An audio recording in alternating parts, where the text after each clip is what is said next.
මේ ශාසනය පිළිබඳ පීතිමල්ල කියලා හාමුදුරු කෙනෙක්.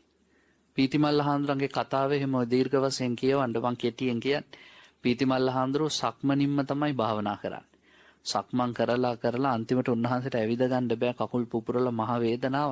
අන්තිමට දනගගා නේද? දන හිස් වලින් ඇවිද උන්වහන්සේ භාවනාව. දන හිස් වලින් කියන්නේ මේ කකුල් හතරෙන් අර තිරිසනෙක් වගේ නේද? ඒකෙන් තිරිසනෙක් වගේ කියන්නේ අපහසෙට නෙවෙයි. හරියට මේ තිරස්චීන සත්වයෙක් වගේ උන්වහන්සේ දන හිස් වීර්යය අතහැරියේ නෑ වැඩේ. ඇවිදින්න බෑ කියලා වැඩේ අතහැරියේ නෑ. උන්වහන්සේ බිම දිගේ දන හිසින් ඇවිද යද්දී රාත්‍රී කාලේ වැද්දෙක් හිතනවා මේ මුවෙක් කියලා. නේද? වැද්දට ඈත පේනවා කකුල් හතරෙන් යන්නේද?